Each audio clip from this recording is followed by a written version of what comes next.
Hello everyone, स्वागत है आप सभी का थ्राइव दिव्यांश क्लासेज चैनल पे। तो भाई हमने पीछे जो है राजस्थान की मिट्टी वगैरह पढ़ ली थी। आज जो है हम पढ़ेंगे राजस्थान का अपवाह तंत्र। तो सबसे पहले तो यह है कि अपवाह तंत्र हुआ कि है जिस तरह एक नदी, जिस तरह हमने ले ली कि एक नदी तो दूसरी तो तीसरी, इसकी सहायक नदी होगी और आगे जाके नहीं नदी इसमें और अन्य नदियाँ जुड़ जाएं इसकी सहायक नदियाँ। तो एक तरीकत के बन गयो, एक तरीकत तंत्र बन गयो या प्रारूप बन गयो। तो यो के कहलाओगो, यो अपवाह तंत्र कहलाओगो, यानी नदियों व सहायक नदियों का से बना प्रारूप या तंत्र, वो के कहलाव है अपवाह तंत्र कहलाव है।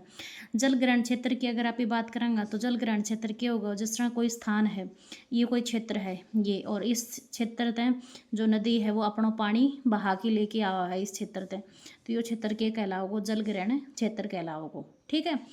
जल की दृष्टि से अगर राजस्थान में देश का उपलब्ध स्थायी जल आप ही देखेंगे तो वो कितना है 1.16% जो वो स्थायी जल है।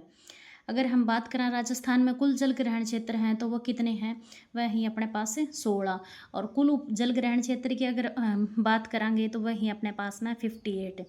और सर्वाधिक नदियों वाला संभाग ये हमने पहले भी पढ़ चुके हैं कि वो कौन सा है, कोटा संभाग ऐसा है जिसमें मतलब सर्वाधिक नदियां हैं।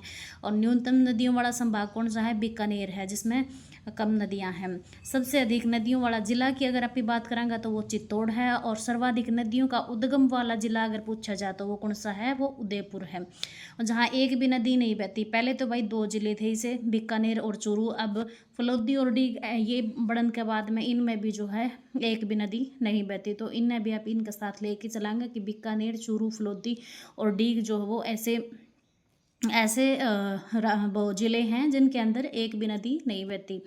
चंबल और माही ऐसी 12 मासी नदियां हैं जिनमें 12 महीने के हैं पानी बही जावा है।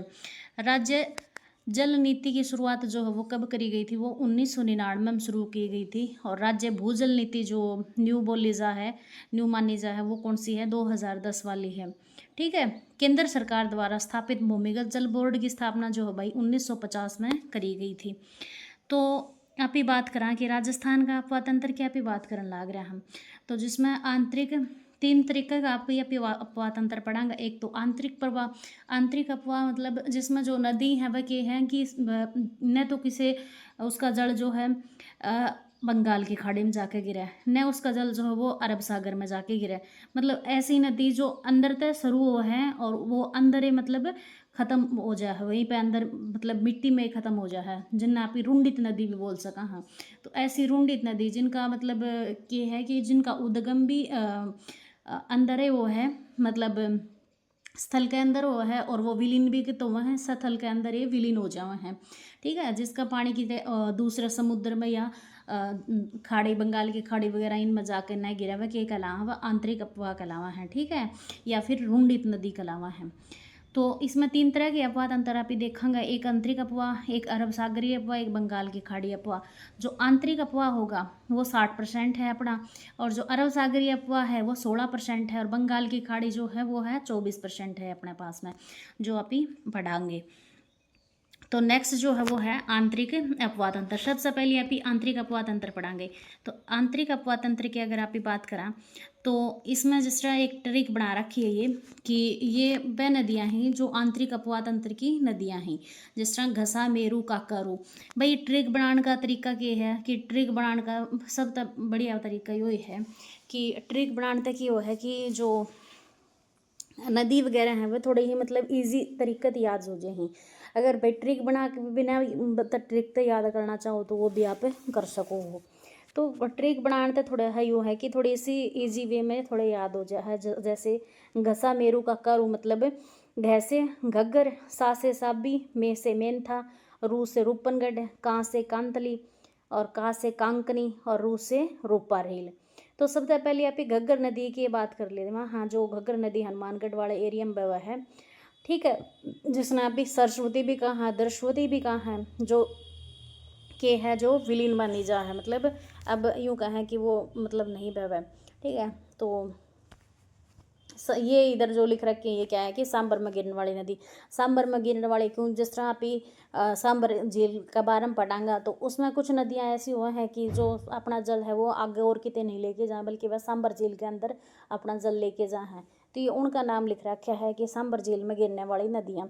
तो कौन कौन सी हैं ऐसी जो, तो खारू मेथु खादोसा यानी मतलब खारी, रूपनगढ़, मेंथा, खंडेला और ये सा से मतलब सांबर में गिरने वाली। तो घग्गर नदी की अभी बात करने लग रहा था, जिसमें सबसे पहले कि इसका नाम क्या है, सरस्वती दरस्वती है। और ये जो है कहाँ से उद्गम इसका होता है भाई, कालका माता मंदिर, कालका माता है जो शिवालिक की पहाड़ियाँ हिमाचल प्रदेश है, वहाँ से इसका उद्गम माना जाता है। इसकी जो टोटल हम बात कर रहे थे कि घग्गर नदी की जो लंबाई है वो कितनी है, वो 465 किलोमीटर है। यानी इसकी जो राजस्थान के अंदर अपनी लंबाई की बात करेंगे तो वो है 156 किलोमीटर, 156 किलोमीटर है। कुल लंबाई तो इसकी 465 किलो है, लेकिन राजस्थान में इसकी जो लंबाई है वो है 156 किलोमीटर। आंतरिक अपवाह की सबसे लंबी नदी जो है वो कौन सी है, वो घग्गर नदी है। और एक और चीज़ पूछेगा कि आंतरिक अपवाह की पूर्णतः है बहाव की दृष्टि से आंतरिक अपवाह की सबसे लंबी नदी वो कौन सी हो जाएगी, वो अपनी कांतली नदी हो जाएगी। ठीक है, जो खंडेला सीकर से निकलती है और कहाँ पे जाके मिलती है, ये मंडेला चूरू राजस्थान जो है वहाँ पे जाके समाप्त होती है। तो ये आंतरिक अपवाह की सबसे लंबी नदी है। और पूर्णतः बहाव की दृष्टि से अगर हम देखेंगे तो सबसे लंबी नदी कौन सी हो जाएगी, वो हो जाएगी हमारी कांतली नदी।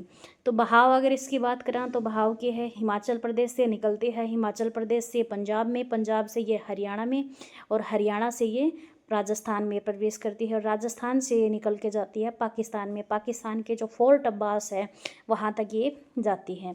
और पाकिस्तान में इसको क्या कहते हैं, हकरा या हकड़ा बोलते हैं। पाकिस्तान में इसको हकरा या हकड़ा बोलते हैं। और अपने राजस्थान में इसको नाड़ी के नाम से जानते हैं कि भाई नाड़ी, जो हनुमानगढ़ वाला एरिया है उसमें। राजस्थान में जो प्रवेश करती है वो कौन सा स्थान है, वो जहाँ से ये प्रवेश करती है वो है टिब्बी हनुमानगढ़।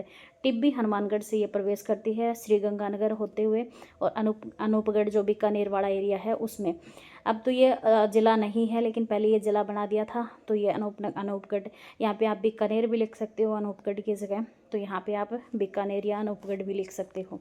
हनुमानगढ़, गंगानगर, अनूपगढ़ यानी बीकानेर से होते हुए ये पाकिस्तान में चली जाती है। इसे राजस्थान का शोक भी कहते हैं, मृत नदी भी कहते हैं, चित्तांग नदी भी कहते हैं, और सोतर नदी भी कहते हैं। हनुमानगढ़ में ये जो तलवाड़ा झील है उसका निर्माण करती है, और हरियाणा में ओटू झील का निर्माण करती है। तलवाड़ा झील जो है वो क्या है, सबसे नीची झील मानी जाती है तलवाड़ा झील। ठीक है, राजस्थान की सबसे जो नीची झील है वो कौन सी है, तलवाड़ा झील है। और हरियाणा में ये ओटू झील का निर्माण करती है। ये हमने पढ़ ही लिया कि राजस्थान में घग्गर बेसिन में इसको नाली कहते हैं, पाकिस्तान में इसको हकरा या हकड़ा कहते हैं। नेक्स्ट बात करते हैं हम कांतली नदी की। कांतली नदी की अगर हम बात करें तो ये खंडेला की पहाड़ियाँ सिक्कर से निकलती है, और इसको शेखावटी की गंगा कहते हैं। और ये मौसमी नदी है। ये कैसी नदी है, ये मौसमी नदी है। और पूर्णतः भाव की दृष्टि से आंतरिक प्रवाह की क्या है, ये सबसे लंबी नदी है, 100 किलोमीटर। और बेसिन क्षेत्र इसका क्या कहलाता है, तोरावटी कहलाता है इसका बेसिन क्षेत्र। और इसके किनारे जो है गणेश्वर और जो सुनारी सभ्यता है वो इसके किनारे पे हैं। कहाँ पे, नीम का थाना जो सिक्कर के अंदर है उसमें जो है गणेश्वर और सुनारी सभ्यता जो वो कांतली नदी के किनारे किनारे पाई जाती हैं। ठीक है, तो ये थी हमारी कांतली नदी। नेक्स्ट जो अगर हम बात करेंगे तो वो है हमारी रूपनगढ़। रूपनगढ़ की अगर हम बात करें तो रूपनगढ़ में क्या था कि रूपनगढ़ जो है वो सलेमाबाद की पहाड़ियाँ किशनगढ़ अजमेर से निकलती है, और कहाँ पे जाके गिरती है, सांभर झील में गिरती है। ये हमने पढ़ा था ना कि खारू मेथु खादूसा यानी खा से खारी, रू से रूपनगढ़, में से मेंथा, खा से खंडेला। ठीक है, तो ये नदियाँ जो किस में जाके गिरती हैं, इसमें जाके गिरती हैं, सांभर झील में जाके गिरती हैं ये नदियाँ। तो ये याद करने की तरीक भी अच्छी है और इससे याद भी हो जाता है। इस्लामाबाद की पहाड़ियाँ किशनगढ़ अजमेर से निकलती है, सांबर झील में जाके ये गिरती है। और इसके किनारे क्या है, निम्बार्क संप्रदाय की प्रधान पीठ है। और रूपारेल की अगर आप बात करें तो रूपारेल में क्या है कि जो उदयनाथ की पहाड़ियाँ थानागाजी अलवर है वहाँ से ये निकलती है और कुसुलपुर भरतपुर में ये विलुप्त हो जाती है। इसको लसावरी नदी या वरा नदी भी कहते हैं, रूपारेल नदी को। साबी नदी या साहिबी नदी, इसकी अगर आप बात करें तो ये जयपुर से निकलती है, सेवर की पहाड़ियों से, और रेवाड़ी हरियाणा है, वहाँ पे ये नजफगढ़ जो झील है उसमें जाके विलीन हो जाती है। इसको नजफगढ़ नाले के नाम से भी जाना जाता है, नजफगढ़ नाले के रूप में भी जानते हैं इसको, साबी नदी को हरियाणा में। और ये नजफगढ़ झील में विलीन हो जाती है। इसके किनारे क्या है, जोधपुरा जो सभ्यता, जो कोटपुतली बैरोड है वहाँ पे जोधपुरा सभ्यता है इसके किनारे, तो वो है। और इसी के ऊपर जो अकबर है उसने क्या किया था, उसने इसके ऊपर बांध बनाने की कोशिश की थी। तो ये कैसी नदी है, ये ऐसी नदी है जिसके ऊपर अकबर ने बांध बनाने की कोशिश की थी। नेक्स्ट हम बात करते हैं तो वो है हमारी कांकनी या कांकनई नदी, जो कोटड़ी या कोटरी गांव से मिठा की खाड़ी में विलुप्त हो जाती है जैसलमेर में। ये सबसे छोटी नदी है, यानी 17 या कहीं 27 किलोमीटर मिलती है, कहीं 17 किलोमीटर मिलती है। इसको मसूरदी नदी भी बोलते हैं और राजस्थान की सबसे छोटी नदी है ये। और ये भुज झील है उसका निर्माण करती है। इसके किनारे क्या है, काक गणेश मंदिर है, ठीक है। और नेक्स्ट नदी है हमारे पास मेंथा या क्या बोलते हैं जिसको मेंढा नदी भी बोलते हैं, जो मनोहरपुरा की पहाड़ियाँ जयपुर से निकलती है और सांबर में विलुप्त हो जाती है। और इसके किनारे जो है वो क्या है, लुणावा नागौर प्रसिद्ध जैन तीर्थ जो है वो इसके किनारे है। अन्य अंतरप्रवाही नदियों की अगर आप बात करें तो जोजरी नदी होगी, कुकुन नदी होगी। कुकुन नदी के ऊपर जो है वो बारेठा बांध है भरतपुर में, और दिर जलप्रपात है किसके ऊपर, कुकुन नदी के ऊपर। द्रव्यवती नदी हो गई, रोहिणी हो गई, नीमड़ा हो गई। रोहिणी नीमड़ा जो है ये 2006 में जो कवास जो में बाढ़ आई थी उसका कारण क्या है, रोहिणी और नीमड़ा नदी है।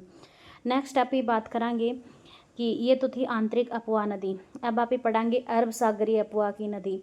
तो अरब सागरीय अफवाह नदी पढ़ाएंगे तो मासोसा जापो लूणी, यानी माही, सोम, साबरमती, जाखम, पोस पैसे पश्चिमी बनास से लूणी।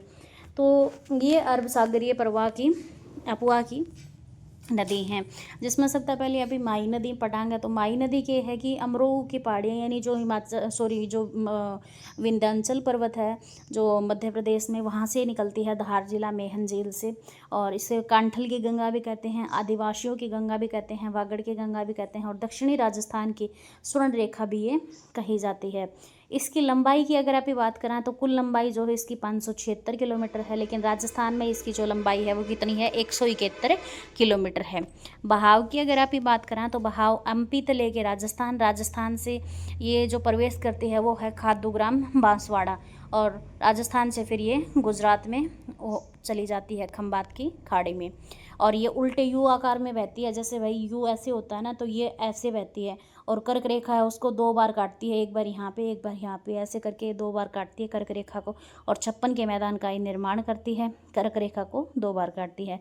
इसकी सहायक नदियों की अगर हम बात करेंगे तो वो है ए सोम, ए इरू, अब चुपचाप रह जा, यानी एरण, सोम, एराव, इरू, अनास, छाप, हरण, जाखम। ए से एरण, सो से सोम, ए से इराव, ई से इरू, ऐसे अनास, चा से जो चाप है उसको छाप बोलेंगे हम, है से हरण, और जा से जाखम।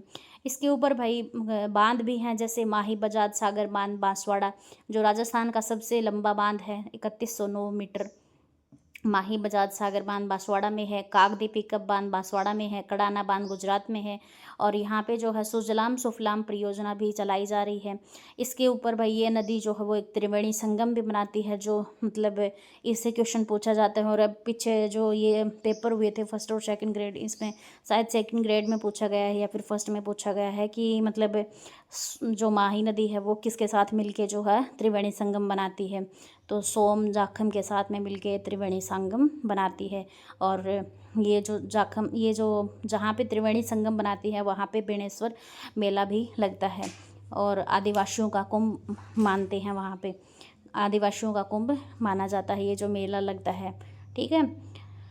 राजस्थान में अगर इसके बहाव की बात करेंगे तो बांसवाड़ा से ये प्रतापगढ़ से ये डूंगरपुर, ठीक है, डूंगरपुर।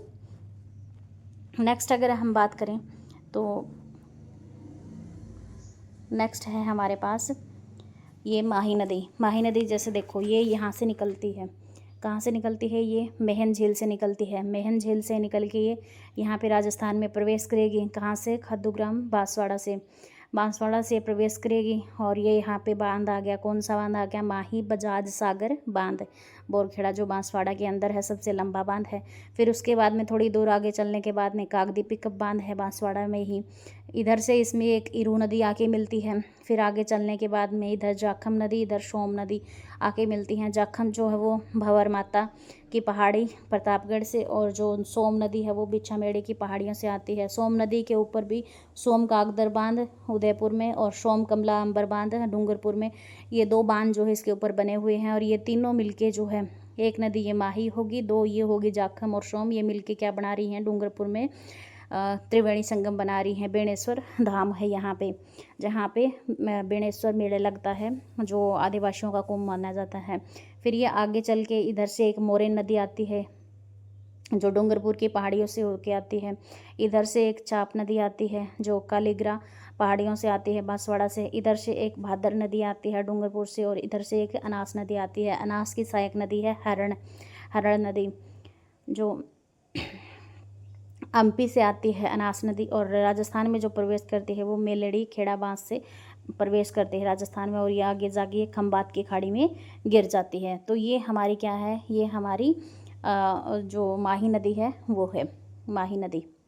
नेक्स्ट अगर हम बात करें सोम नदी जो है किसकी सहायक नदी है, सोम नदी जो है माही की सहायक नदी है, जो बिछामेड़ा की पहाड़ियाँ उदयपुर से निकलती हैं। और इसकी भी सहायक नदियाँ हैं सोम नदी की, झाझा गोटी सासा ऐसे भी बोल सकते हैं, तो झावरी, जाखम, गोमती, टिड्डी, सामरी और सारणी।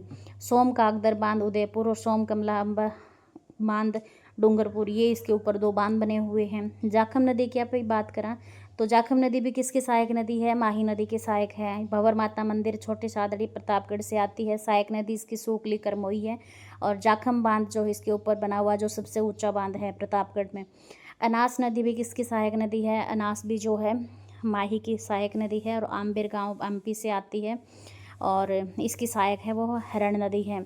फिर बात करते हैं हम साबरमती नदी की। साबरमती जो वो पदराला गांव उदयपुर से 5 नालों के रूप में ये बहती है।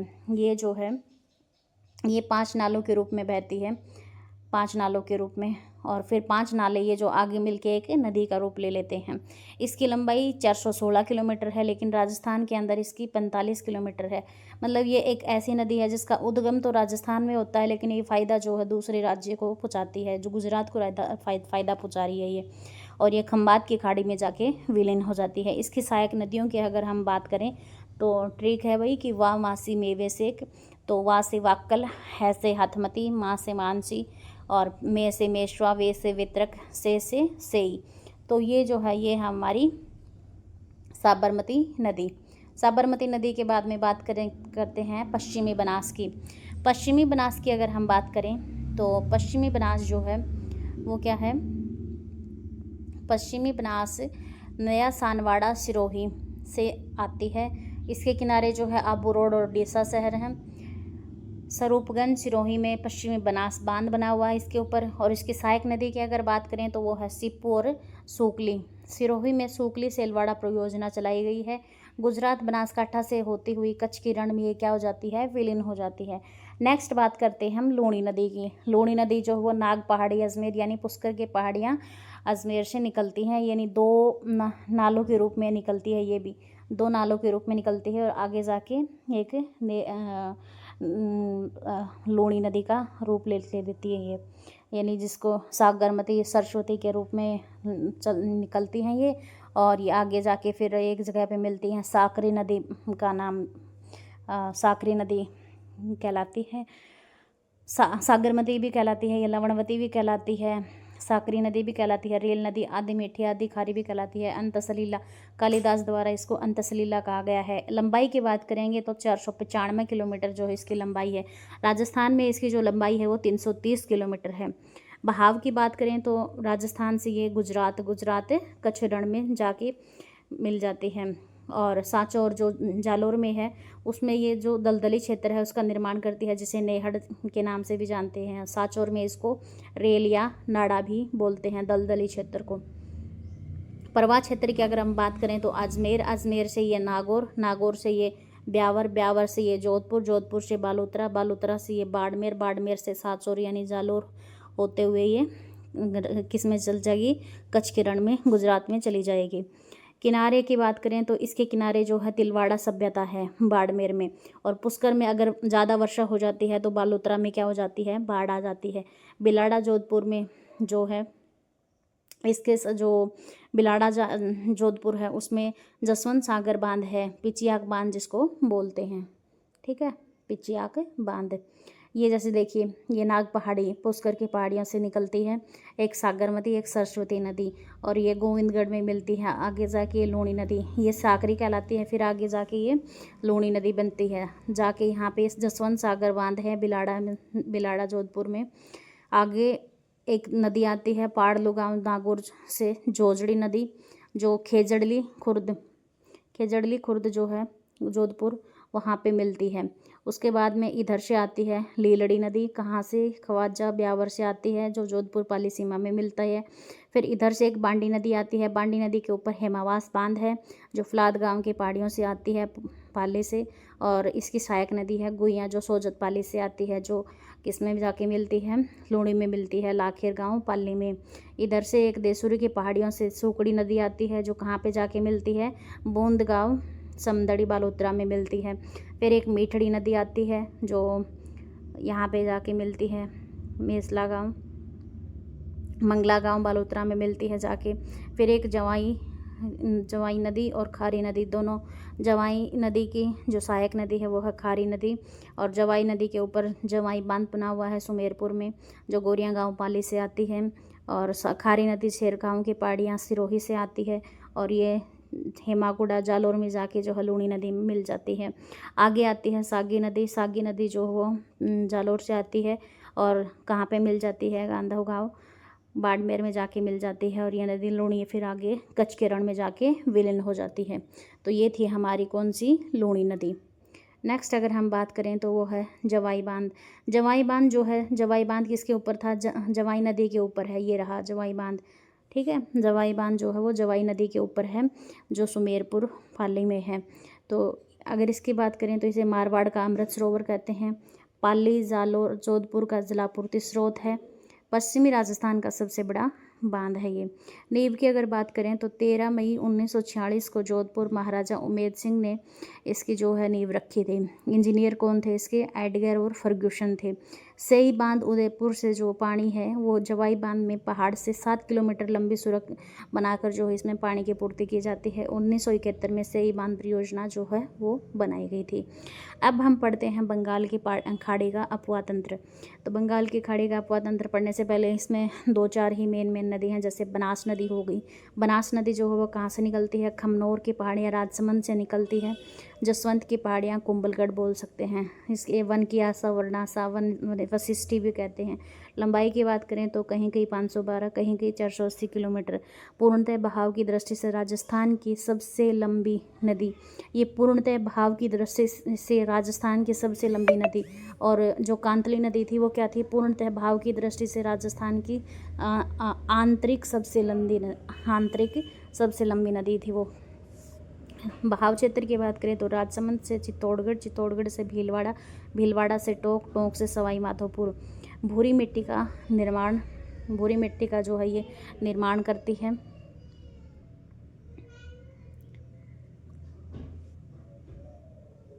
भूरी मिट्टी का निर्माण करती है ये। टोंक में ये सर्पिलाकार बनाती है, और ये जो है 4 त्रिवेणी संगम बनाती है। एक तो बनास बेड़च मेनाल बिगोद बिलवाड़ा पर, एक बनास डाई खारी का राजमहल टोक पर, एक बनास चंबल सी रामेश्वरम घाट पर सवाई माधोपुर में, एक बनास बांडे मानसी जोधपुरिया देवधाम टोक पर। तो ये थी हमारी बनास नदी। ये जैसे यहाँ से खमनोर पहाड़ी राजसमंद से ये निकलती है, फिर आगे बाघेरी नाका आता है, फिर उसके बाद में नंदसमंद बांध आता है। फिर इधर से जो है एक आयड़ नदी है जो उदय सागर झील में गिरने के बाद में बेड़च नदी कहलाती है। और इसमें ओराई, वामन, गुर्जरी, गंभीरी ये नदी इसकी सहायक नदियाँ हैं। मिलके ये जो है बिगोद जो भीलवाड़ा है उसमें जो है त्रिवेणी संगम बनाती हैं। एक मेनाल नदी आती है, फिर उससे आगे जो है एक आती है हमारी कौन सी, कोठारी नदी। कोठारी नदी इसके ऊपर मेजा बांध है जिसे ग्रीन माउंट भी कहते हैं, जो नंदराय शाहपुरा में जाके मिलती है।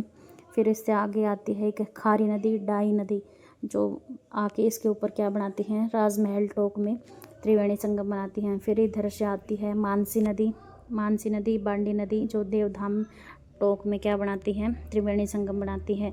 फिर एक आती है मोरेल नदी की सहायक है ढूंढ नदी, कालेसिल नदी जो करौली से आती है और ये जाके मिलती है खंडार सवाई माधोपुर में।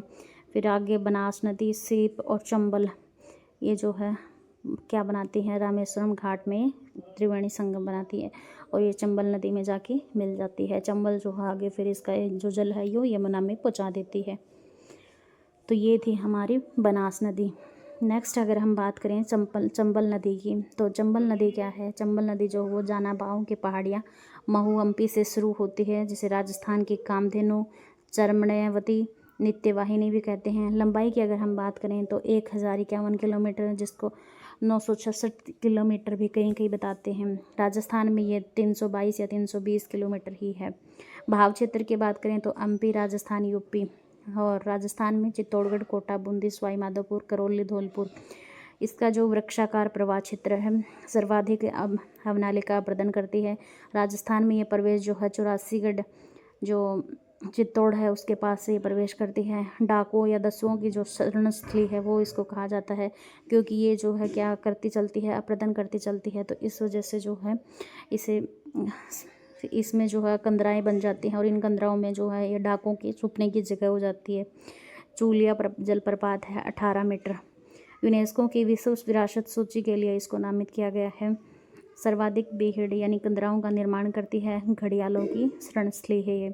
इसके सहायक नदियों की बात करें तो काको आप अपनी मेज बाप से बनवाओ, यानी काले सिंध, कुराल, आलन या आहू, परवन, पार्वती, नेवज, मेज, बामनी, सी, बनास।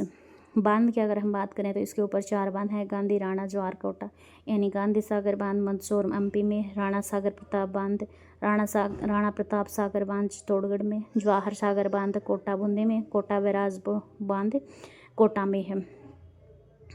ये हमारा चंबल नदी है। चंबल नदी की हम बात करें तो ये जानापाव पहाड़ी से स्टार्ट होकर 84गढ़ में प्रवेश करती है। फिर इधर से आलनिया नदी आती है, गुजाला नदी आती है, बामनी नदी, कुराल नदी, कालीसील नदी आती है। कालीसील के सहायक हैं आहू नदी और परवन नदी। परवन की सहायक है नेवज, धार, कालीखो, छापी।